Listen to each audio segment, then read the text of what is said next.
All right, good evening, everybody. Welcome to those in person and those on the live stream tonight. For those who have never been here before, we are the Granada Hills Center for Spiritual Living, and we are located on Chatsworth Street in the North San Fernando Valley. And we are here Wednesday nights with various offerings on each Wednesday, including the Tibetan bowls, a meditation service, and this is our Science of Mind discussion for the evening. Tonight we're using from Living the Science of Mind.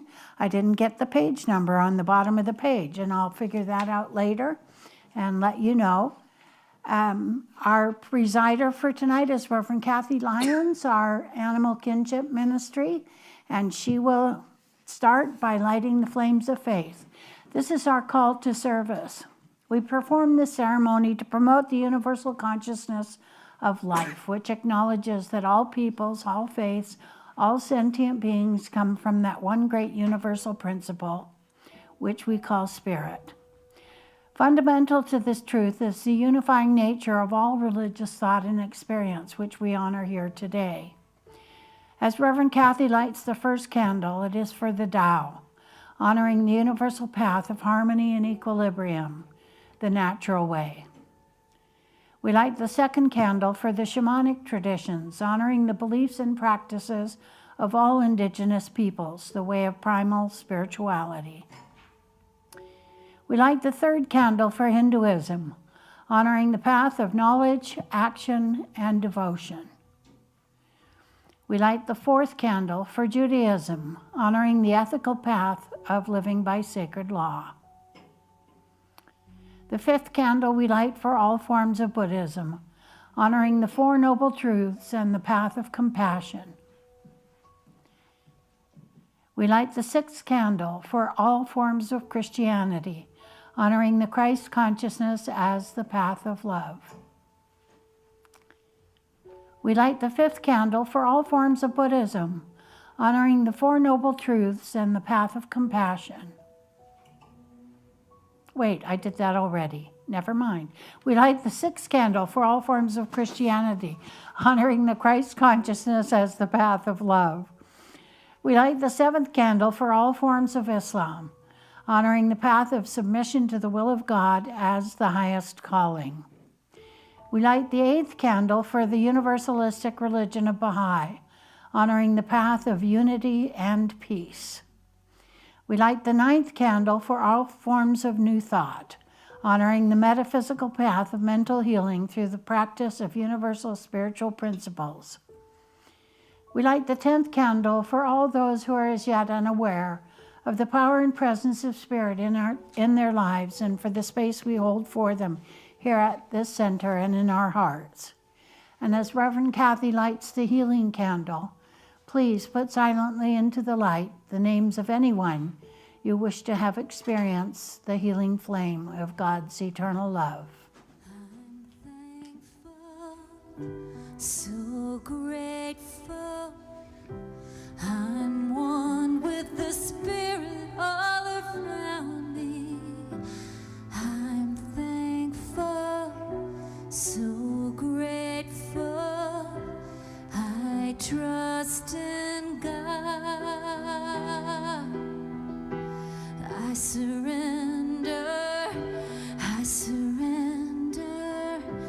I'm one with the Spirit all around me. I surrender.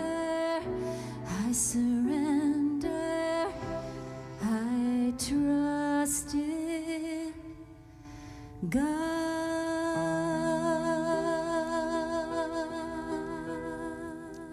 So as I take a breath and turn away from all the busyness of this day, focusing on this here and now moment, so I recognize this presence which is the presence of God, which is love and enlightenment and healing, and I am one with God, one with its love, enlightenment, and healing. So I hereby profess right now that this hour is a perfect and complete idea in the mind of God, where I share and learn and embody living the science of mind. And this is a gathering, whether I'm here in the room or online, that is filled with love and enlightenment, just embodying that healing consciousness that is mine right now. And so I am so thankful and appreciative for Reverend Dr. Maureen, for Vinu, for Mike, who's on the sound, and everyone who is participating tonight. So with gratitude, faith, trust, and conviction, I release my word to the law. I know it is done, I know it is so, and together we say, and so it is. Good evening, I'm Kathy Lyons, one of the staff ministers here at the Granada Hills Center for Spiritual Living, and I'm going to read a few announcements. We have practitioners on Sunday available for a 2-minute tune-up after the service. Also, if you want to learn more about our practitioners and contact a practitioner online, go to cslgh.org. Saturday, May 11th, there will be a celebration of life for Jody Walker. Please RSVP with your intent to attend. Thank you. Next Wednesday, May 13th, 7 p.m., Get Real and Heal meditation takes place. Join us for this peaceful midweek reset. Donations are accepted at the door. Another exciting CSLGH open mic is here on May 27th at 7 p.m. Spaces are limited, so please sign up in Sparks Hall or contact admin@cslgh.org to ensure your spot in this exciting program. On Saturday, May 30th, from 10 a.m. to 1 p.m., Braver Angels will host part 2 of their insightful documentary, Bridging the Gap. Come view this film and take part in questions and answers with the filmmaker. Please RSVP in Sparks Hall. And thank you, and now the discussion begins. Can you come up to the front, because we have a microphone we pass around, and we also read together, if you wouldn't mind. I moved because it was loud for me. Oh, it won't be that loud. This is as loud as it's going to get.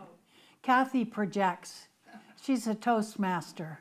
There's a paper for you. Yes, here you go. You want to come and sit here and No, join thank us? you. If I'm close enough. You're good. Thank you. You're good. So, Reverend Nancy Woods tonight is having a night off, and so we're here together and enjoying one another's company. Where 2 or more are gathered, we understand how that works, right? Sometimes there's 10 or 12 or 13 people, and sometimes the right people are here at the right time to receive whatever it is that we have to talk about tonight. So what we typically do on a Wednesday night, have you been here before for Wednesday? No. So what we do is we each take a turn at the microphone reading a paragraph, sometimes reading and speaking it and listening to it. Some learn better by hearing and some learn better by reading, but we do both. So let's start with you, Bonnie, for this one. It's called, this is from the Living the Science of Mind by Ernest Holmes, If the Blind Lead the Blind. This is one of my favorite little essays of his. If the blind led the blind. Jesus must have been the wisest man who ever lived. Today we connect many of his sayings with our new outlook on the mental and emotional life. For instance, in psychological analysis, it is believed that if a physician, in analyzing a patient, uncovers in the patient an unconscious hatred for his father, and if the physician had the same aversion for his own father, then the analysis might as well stop right there. This is because the physician is not able to see with clarity a block in another person if he has the same type of block in himself. In psychological terms, this is expressed by saying that whenever there is an emotional bias, there will be an intellectual blind spot. This means that we cannot think with truthful clarity about things that we are too emotionally affected by. Jesus understood this, and that is why he said that if the blind lead the blind, they will both fall into the ditch. We all have such emotional biases, and this is why we think it is strange when somebody whom we hold to be highly intelligent seems to be irrational on certain points. We often say, how can he believe as he does when such a belief contradicts common sense or reason? But we could uncover his whole mental life. We should discover the emotional bias deep down in his unconscious, where he has a block which makes it impossible for him to think straight on that particular subject. This is where many of our theological conflicts come from. This is why people are prone to say that they alone are right, or their system of thought alone is right. They have not yet gotten a clearance back to the fundamental proposition that God is one and that every man is an incarnation of the same God. Therefore, intolerance and harshness, unkindness and criticism, coldness and indifference are projected. This is one of those tricks which the mind plays on us.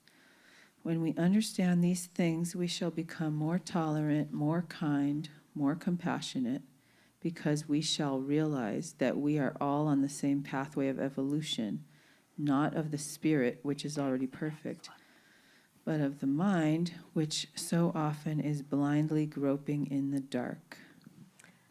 We will be helped over many a difficulty if we realize that an emotional bias does create a mental blind spot.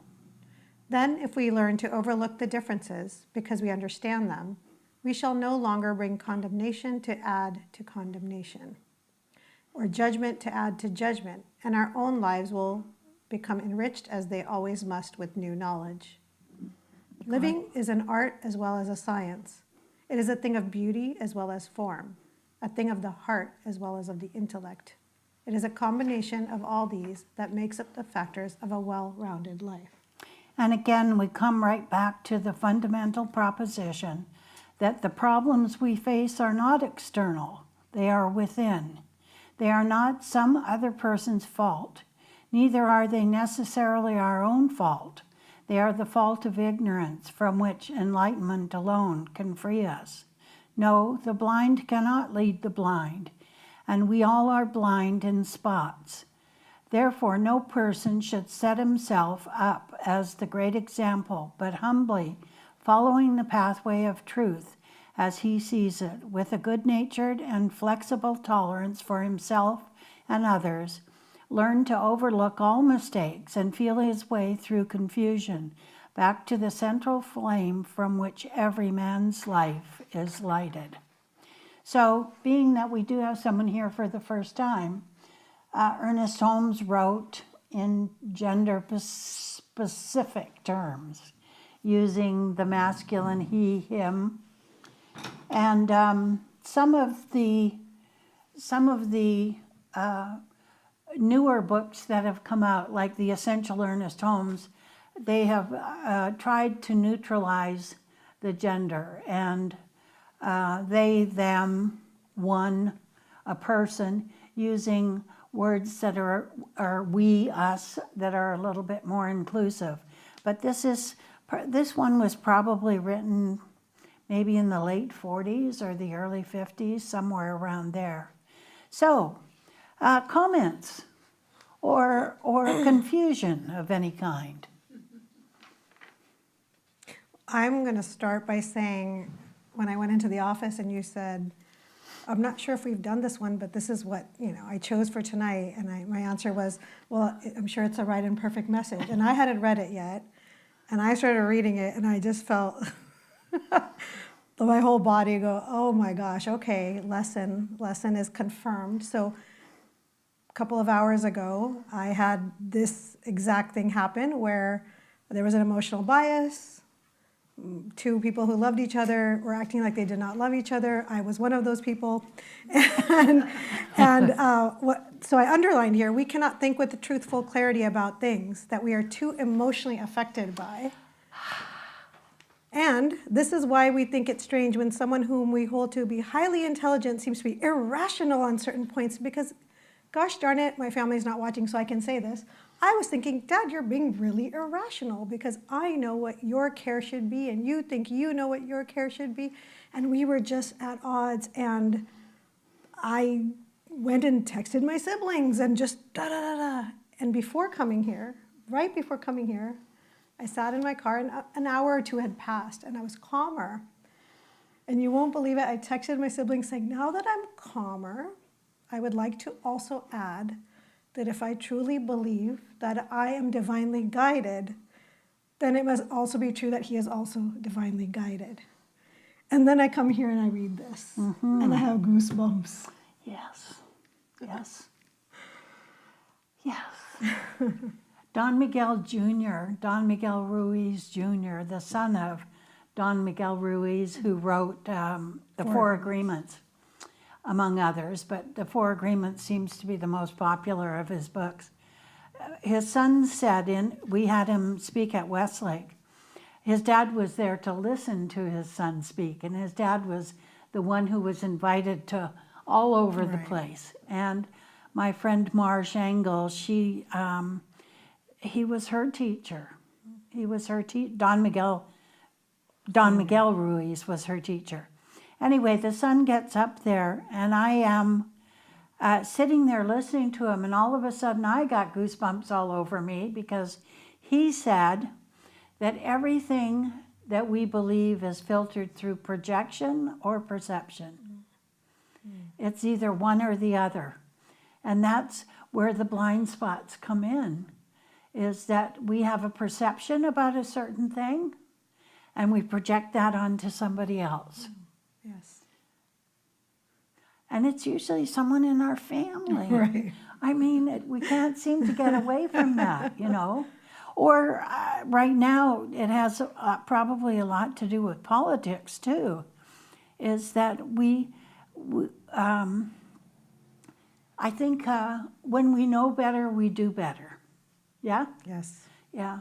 So sometimes the best thing we can do in some of those conversations is keep quiet and just let the other person have their way. And my sister Donna, she's also a minister. She studied religious science, but ended up transferring her license to Unity. And in studying the Course in Miracles, there's a question in there: would you rather be right or would you rather be happy? And so we would argue, and she always wanted to be right. So I would say to her, when I was tired of the argument, well, you'd rather be right, so I'll be happy today. And she would get even more annoyed at me when I would say that. But it was a way to just stop the energy and stop the flow of that negative energy. We don't do that anymore. But this was early on when we were both studying the science of mind together. Yeah, families sometimes, we have blind spots when it comes to their behavior and our response to their behavior. Nobody else has that problem. I'm the only one, and Vina's the only one. Yeah. Well, I will share that I found too, I still once in a while will get in a thing of thinking I can fix somebody. And I have to remind myself, you don't fix anybody else. I can only change myself. But, I can't make, you a certain way, or anybody in my family. I can only fix myself. Yes. And I remind myself, all these years I've been in this teaching, I've had to remind myself. And I think one of the good things, if somebody has a practitioner or a coach or whatever, because sometimes, or even a therapist, sometimes they can point out blind spots. I think that's one of the That's one of their jobs. It's not just to tell you everything you want to hear. Right. But you can change your belief about that person. Yes. You know, that's always a possibility. That's what Ho'oponopono is all about, the Hawaiian forgiveness prayer. Please forgive me for whatever it is in me that has created this in you. You know, you can't argue with somebody unless you feel in some way that they need to be changed. If you would, Kathy, if you would just be different, I'd like me better. Right. You know, that kind of ridiculous response. You know, if you would just change a little bit, I'd like me better. I'd like me a whole lot better. So it says here that where he says this in psychological terms, this is expressed by saying that wherever there is an emotional bias, there will be an intellectual blind spot. How can that be? How can that be? Wherever there is an emotional bias, there will be an intellectual blind spot. Hand the microphone. Well, from my experience, I think that there's kind of like a switch and inside of us, and when you're emotional, you can't be logical at the same time usually. Like it's one or the other. So when people are emotional, they just they're just not capable, which is why I think people get into arguments and fights, whatever you want to call it, and later on, after people calm down, you know, then things can actually be discussed and things can make more sense. But when you're emotional, it doesn't work. It's like that switch is off. It's just it can't happen at the same time, I think. Absolutely. And one thing I noticed kind of on this topic that I think we were talking a little bit more closely about before is that, well, how I was relating to it at first is that when I'm talking to somebody about something and the good thing is if they've been through something similar that they can relate. But the bad news is they tend to go off on a tangent going back to that whole thing of their own rather than hearing me, you know? I've had that happen with a couple different people, so that's it's good and bad, I guess. Well, there's sometimes security in numbers, you know, that if you've had the same problem they've had, you know, now you're both in the problem. And as Ernest Holmes says, you know, I don't know if it was this one or another one where he says, you know, instead of progressing and moving forward away from the problem, we both fall in the ditch together. You know, that's a biblical turn of phrase. You know, that we cannot, in Tonglen, in the Tibetan Book of Living and Dying, in the first 200 pages, the best pages in the book, it's a very big, thick book, but the first 200 pages teach about Tonglen in the Buddhist philosophy, in that we can have compassion for someone's suffering, but we can't be in the pain with them.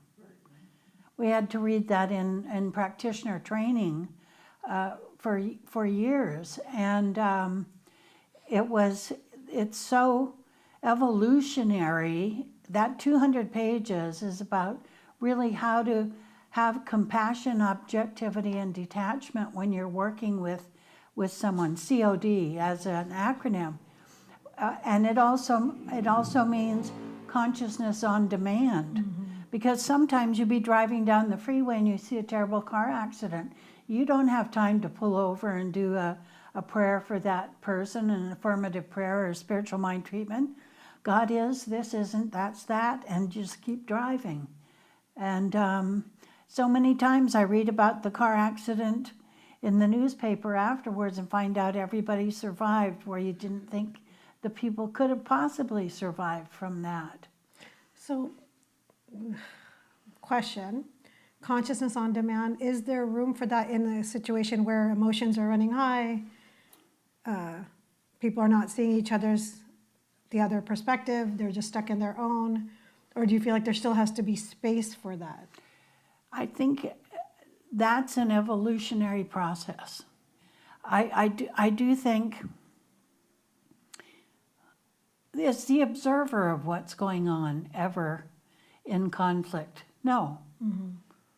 You know, what part of me has to be right about something? Would I rather be right or be happy? You know, I've given up being right about a lot of things because it's a no-win situation, especially in the family dynamic. Because we did a family reunion just before my dad passed away. And my dad sent us each $500 to get an airplane ticket to come, without spouses, without grandchildren, just mom and dad and the 5 kids at the table. And one of our sisters grew up in a whole different household than the rest of us did. So it's the blind spot for her was she grew up in a different, well, we would sit there and we would look at her and say, what are you talking about? And she said, that's not how it was. And she was wanting to be right about her experience of growing up, which was, there were 5 of us, 4 of us grew up in the same house. One had a different and isolated experience of her growing up. So it's true. What was true for her was not the truth. Right. Was not the truth. And sometimes we argue for what we think is true, when the truth is only one thing. And you know what that is with a capital T. God is all there is.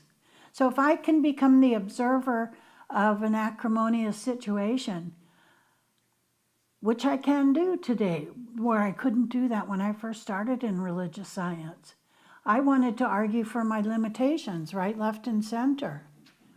So what you were talking about actually is kind of reminds me of this other part I underlined, which is they have not yet gotten a clearance back to the fundamental proposition that God is one, and that every man is and every person is an incarnation of that same God. And again, if God is I am, and then sometimes I'd be like, well, that means God is there too. And it's kind of almost begrudgingly acknowledging that, but it's true. It is absolutely true. Yeah, there is, when our blind spots show up, it very often happens when our feelings are hurt. You know, so the other person has no responsibility in that area. My feelings are hurt because you said something that I find diametrically opposed to what I believe. But people who communicate effectively sometimes have disagreements. And actually the sign of a really good marriage, apparently, is to have disagreements periodically about those kinds of things. You had something you wanted to say. I've had a lot of things I wanted to say, but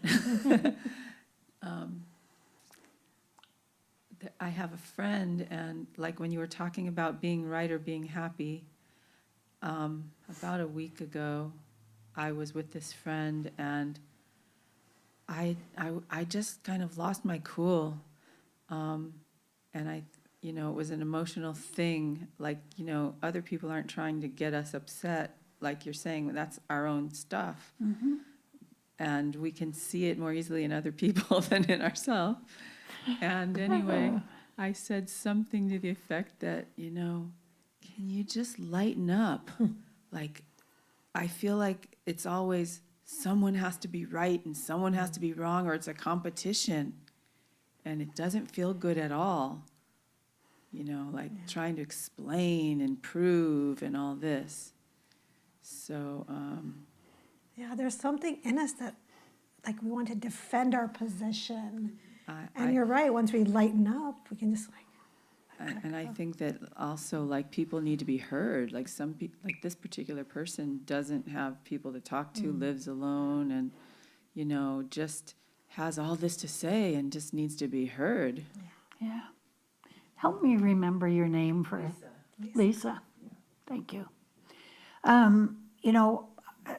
there's so many ways to have conflict.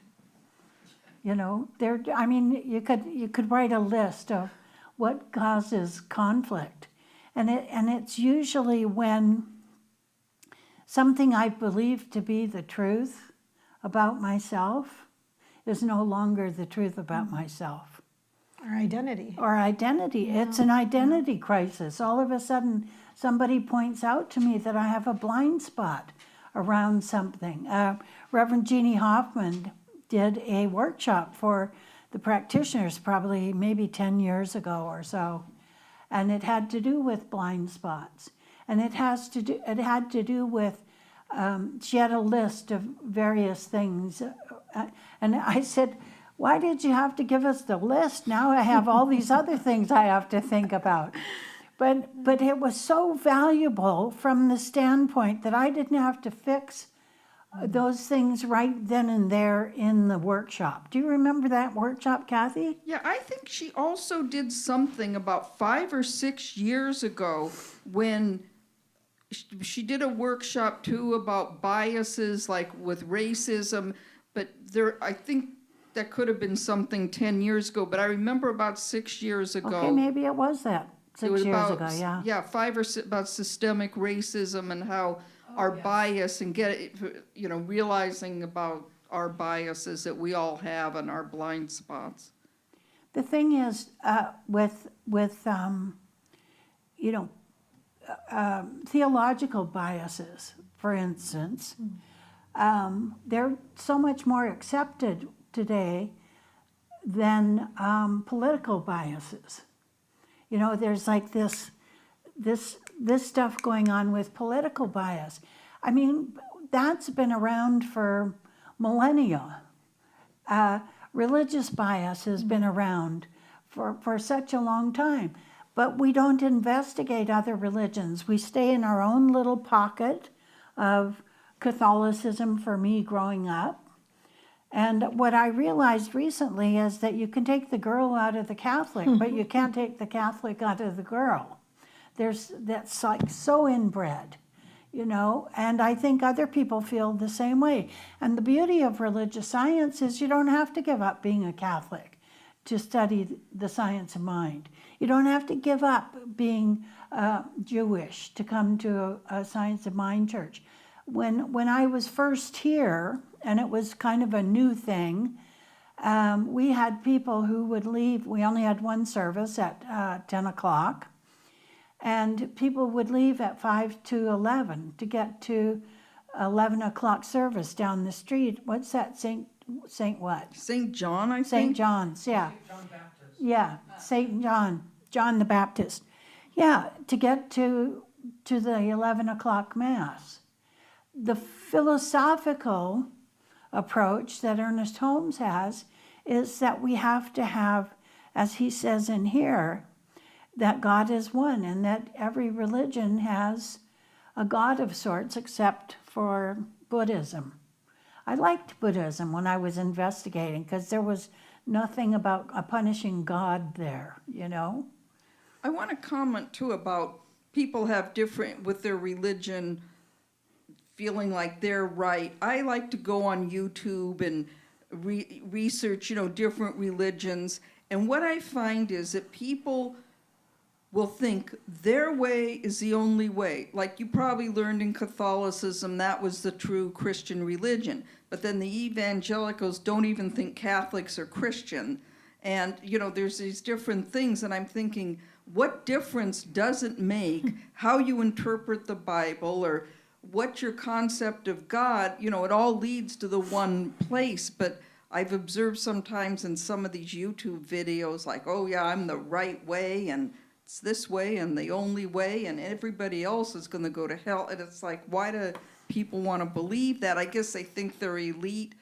So to me, that doesn't appeal to me. Everybody, doesn't matter what you believe as long as, I don't know, it's just that one thing. It's just these different ways of looking at it. Kathy, help me remember what religion you grew up in. Congregationalists. Okay.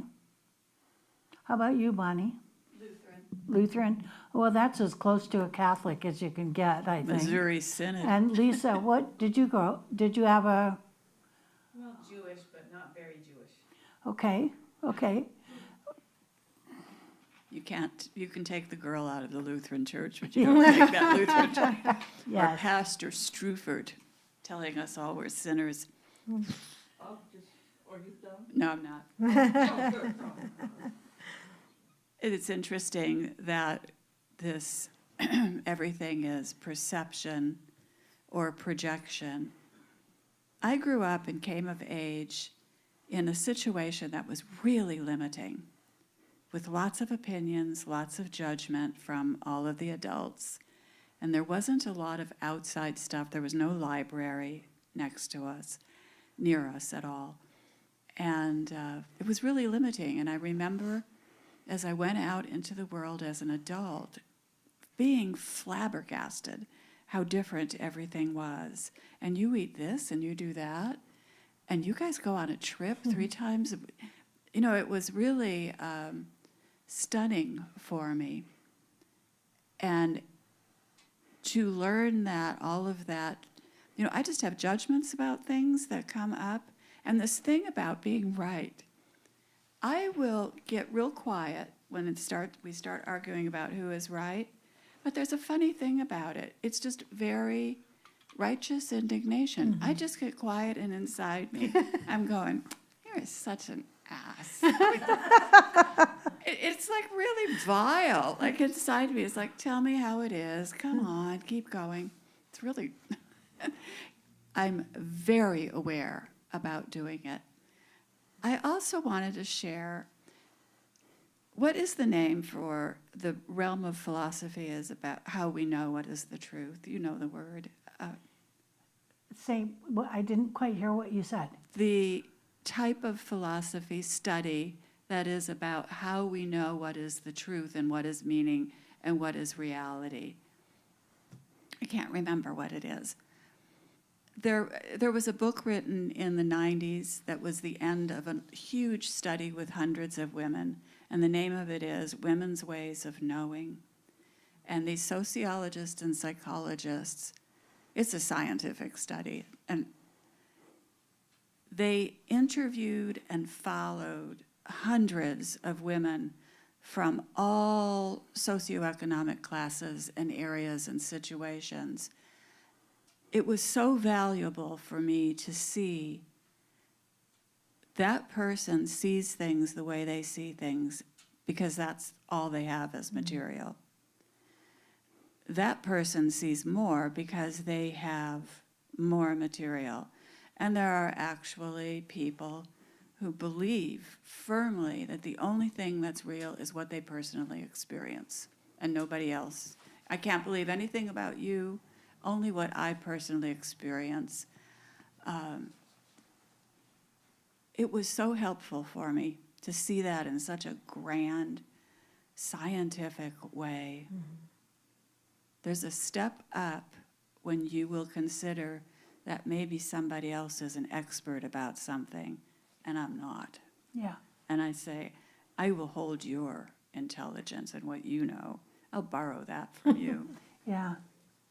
Lisa. It's interesting when we find out something new that we had a skewed version of what we thought was the truth, and then somebody comes along and gives us the real skinny on what's going on. And it's not just with religion, it's with a whole lot of things. Wayne Moore, who used to be our music director here, he talked about how people sing certain lyrics of songs because that's what they heard. Mm-hmm. And we were laughing so hard at how we interpret things. One was, for me, look at me, I'm as happy as a chicken up a tree. And I've been singing that my whole life. And when I was younger, I thought, how did a chicken get up a tree? Yeah, what are the lyrics? I never went to look for the lyrics. I'm as happy as a kitten up a tree. And I heard chicken. And as helpless as a kitten up Yeah, as helpless as a kitten up a tree, and a chicken up a tree. That would really be pretty helpless. But we were all, and we'd had a few glasses of wine in those days. I drank, and we're sitting around, and we're all laughing at the stupid way in which we interpreted lyrics. Lisa. About the word truth. So I don't believe there's only one truth. This friend of mine will tell me that something's the truth so many times, and I've just come to say, this is your truth.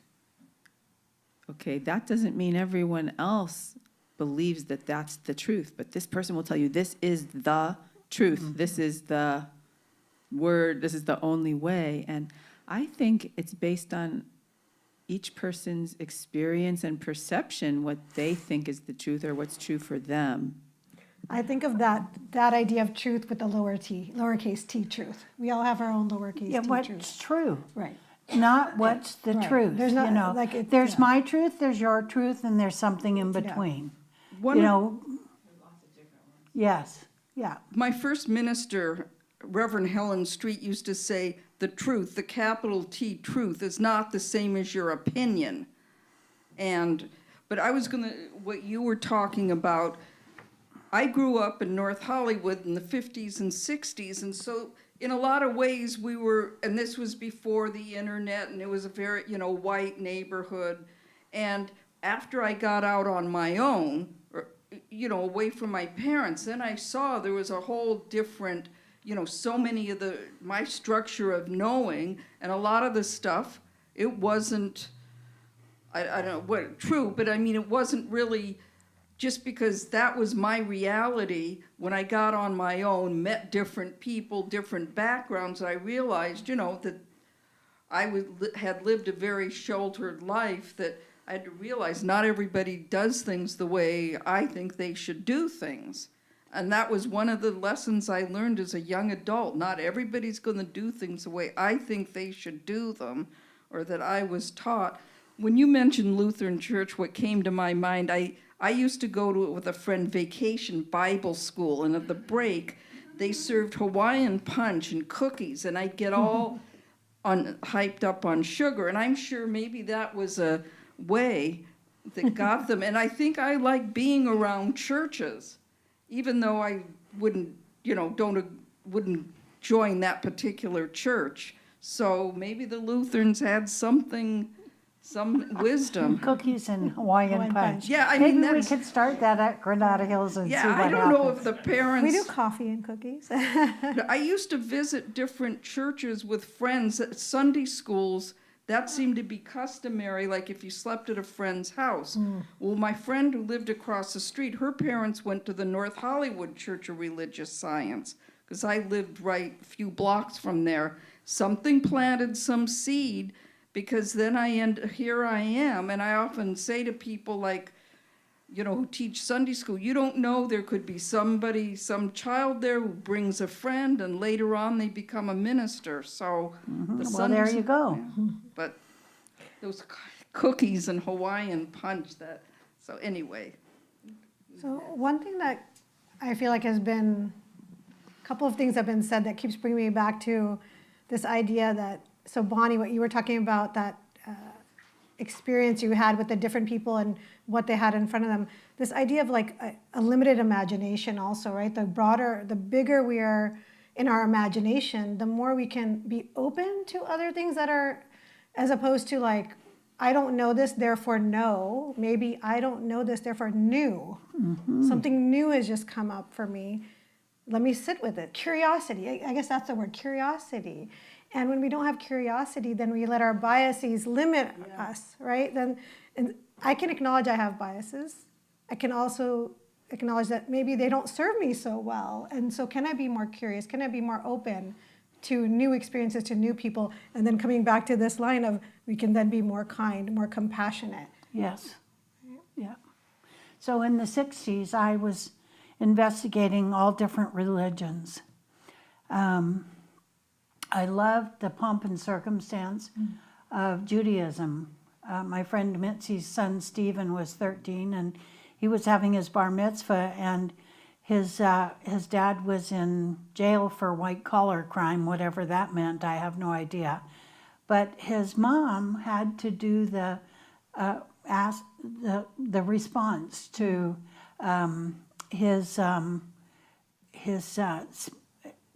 whatever that was, the ask and response kind of thing. And I sat there crying through the whole thing. I had no idea what they were talking about. I had no idea. I'd never been to a bar mitzvah before. And I was just so undone by just the ceremony of it all. I also went to a very dark place with what you would call probably goth today, but it was devil worship. And I was so terrified by the time I got out of there that I thought I feared for my life to get out of there. But it was investigating things. And then we had Blessed Allen Ginsberg on Upper Grant Avenue in the Cafe Trieste with Lawrence Ferlinghetti from the City Lights bookstore. And I was there with a whole group of people kind of just listening to what they were saying and sitting there nodding sagely about watching other people. And I had no clue what they were talking about. I had no clue whatsoever. I came to learn that most of what they were talking about was that there is a benevolent God. There is, you can be spiritual without having to go to a religious church, a church that says we're the only church, that you don't have to accept Jesus as Lord and Savior in order to get into heaven, because there is no heaven or hell. And now I understand everything that they were saying in those days. The thing is I was afraid because I was raised from a fear-based Catholic upbringing. And I was afraid that if I did latch on to any other religion, I would for sure be going to hell. So those are the biases that he's talking about in there. And we have more around religion than I think in any other thing, maybe second only to racial bias in this country for sure. But religious bias, people talk about investigate other religions, look into them. We had to do that in ministerial studies. We had to look into other religions. And one of them that I found that was almost as close to religious science as any other religion was Mormonism, except for the isolation of women. But that's changing too. That's changing too. So let's talk about just the last thing. We're on the second to the last paragraph where he says we come right back to the fundamental proposition that the problems we face are not external, they're within. Every problem that we have is created from what we think. Every single solitary problem. Whether it's with another person, whether it's having a single car accident, whether it's getting married and divorced a bazillion times. One time we had Barbara DeAngelis at a Silomar as a speaker. She was married 7 times. She was married to John Gray, the man who wrote Men Are From Mars and Women Are From Venus. She married him twice. Oh, wow. But 7 times she was married, and this was her 8th marriage. And somebody in the Q&A afterwards said, well, why is this one different? And she said, the difference is I came to the marriage not for what I could get out of it, but for what I could bring to it. And she's still married to that same man to this day. So, you have to kiss a few frogs before you find your prince, apparently. But, our problems are not from any external influence. And this is, I think, one of the biggest challenges, I think, is owning this, right? So it sounds really great, for the most part, I can say I know it's all within. Everything out there is a projection of my or perception of my own stuff, and yet there appears a condition except for that one, except for that one, except for that one, except for that person and that person, and then it's like, wait, but this is always true. This is But always the true with a last capital line T. in there says they are the fault of ignorance, from which enlightenment Yeah. alone can free us. You know, sometimes life is an experiment. It's just an experiment. And if that experiment doesn't work, then we go to something else. And then all of a sudden we have this enlightenment. And it could be as like it says in that one book, chop wood, carry water, chop wood, carry water. You know, Yes. enlightenment.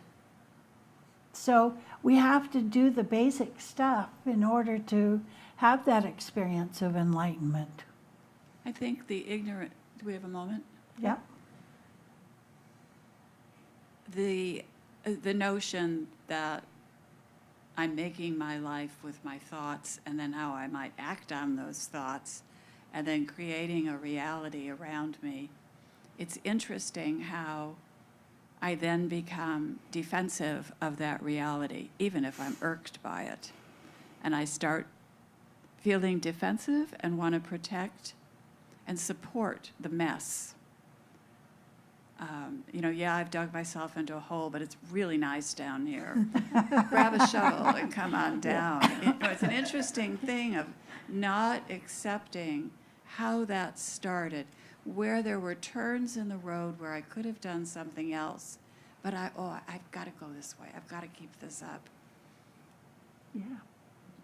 It's Oh, funny. I also wanted to mention about Lutheran school, because this is food.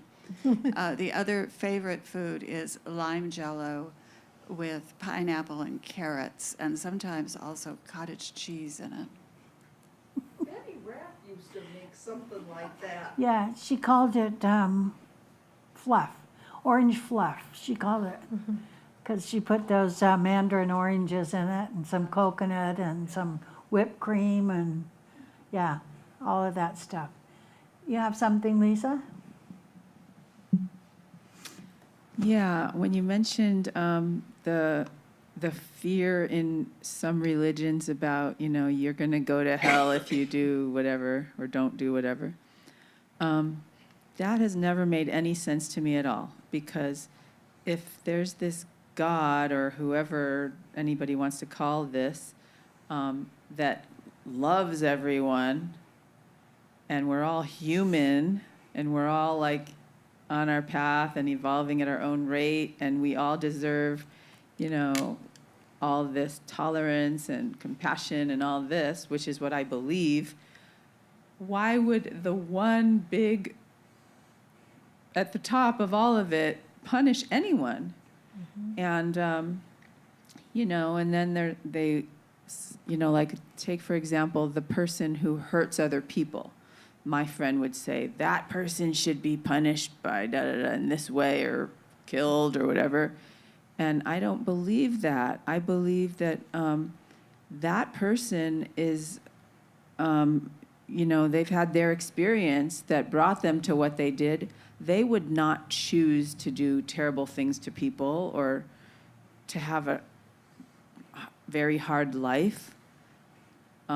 So I'm not saying they're not I'm not saying people are not responsible for their choices, but I'm saying people are a big part is a result of their experience, and their parents came from their experience, and maybe they learned it there or they learned it from other people.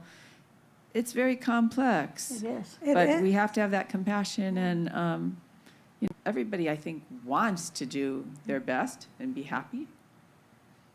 So what we have to do, Lisa, in terms of what Ernest Holmes would say, is that we have to separate the person from the behavior of the person. Because if I see God in you, and I see God in Kathy, Bonnie, Bino, Mike, then I have maybe a blind spot to their behavior. But behavior, how a person behaves, the ultimate punishment for that person might be the loss of dignity. It might be the loss of family members enjoying that person's company. There are different ways for a person to be punished without doing in kind what that person is doing to somebody else. And when we were studying the metaphysical interpretation of the Ten Commandments, one of the ones that hit me the hardest was not thou shalt not steal, thou canst not steal. Because if we take something from somebody else that doesn't belong to us, something will be taken from us. And they put it in a term of loss of respect, loss of dignity, loss of freedom. For instance, if that person steals something and they get caught, they go to jail. And so they've lost their freedom. And so it's always about the person's behavior. Until they know better, they can't do better. My 3-year-old, my son at 4 years old was in emergency so many times they called the social services on me. He wasn't a bad kid. My daughter, who's 5 years older than him, she said, "Mom, he's like Curious George. He doesn't mean to be bad. He isn't bad. He's just curious. He wants to figure stuff out." And that was exactly right. You know, he stood in the corner a lot. I mean, you could see as he grew out the marks in the corner. But, you know, he's probably one of the kindest, most beautiful men today that I know. So it's the last part of this is so profoundly and moving. It is, and it actually ties into what you were saying, Lisa, about people coming in with their own experiences. Well, if this person comes in with their blind spots and I come in with my blind spots, we just can't get anywhere, right? So we reiterate, the blind cannot lead the blind, and we are all blind in spots. Therefore, no person should set himself up as the great example, but humbly following the pathway of truth as they see it, with a good-natured and flexible tolerance for themselves and others. Learn to overlook all mistakes and feel their way through confusion back to the central flame from which every person's life is lighted. You know what? When Lisa was talking, I was thinking we needed another hour because you opened up a little can that I'm going to take home with me. I have 37 miles to go to get home. It'll be on my mind all the way through the car ride. I appreciate your being here. Thank you so much. Thank you so much. So it's about time. If you want to contribute something, there's a basket in the back for a love offering for tonight. That would be wonderful. And I would ask you to do our closing if you wouldn't mind. Sure. We'll just stay here for a few moments longer, going within, just recognizing the one mind, the one power, the one presence here tonight, recognizing our union with all that is, our oneness with the divine mind, wisdom, clarity, expansion, curiosity.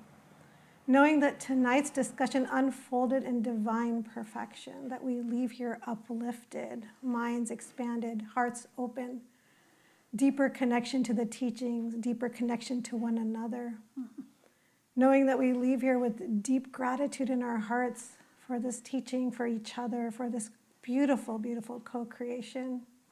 And knowing that those here in person go home safely, those online, thankful for you to join us. Just knowing that this is a perfect unfoldment. And it is with this full and grateful heart I release my word to the Lord, knowing it is all done, knowing it is all love. And together we affirm by saying, and so it is. Thank you all for being here. Appreciate it.